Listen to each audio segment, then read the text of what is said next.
23শে জানুয়ারি 2025 সারদা পল্লী শিশু ভারতী বিদ্যাপীঠ যথাযথ মর্যাদার সঙ্গে পালন করল নেতাজি সুভাষচন্দ্রের জন্মদিন।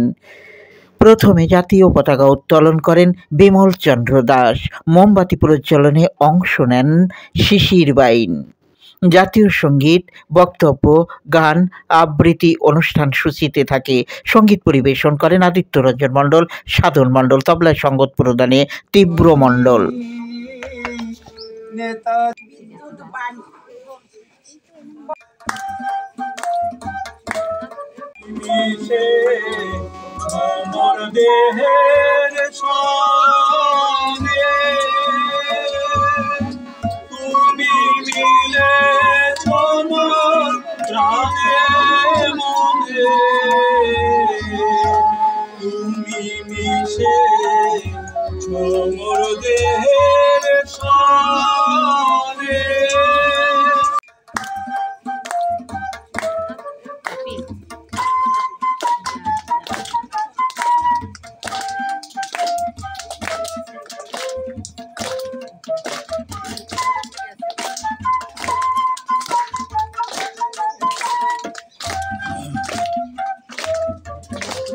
তো আমরা যদি নেতাজিকে না ভালোবাসতে পারি, আমরা কিন্তু দেশকেও ভালোবাসতে পারবো না।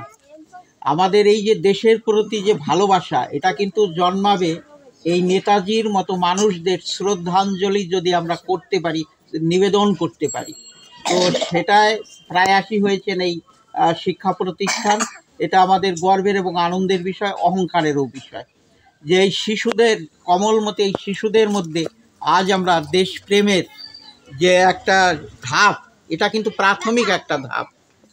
হ্যাঁ, আমরা দেশকে যদি ভালোবাসতে চাই তাহলে আগে আমাদের দেশপ্রেমিকদের ভালোবাসতে শিখতে হবে। সেই দিশাটাই দিচ্ছে আমাদের এই শিশু ভারতী বিদ্যাপীঠ।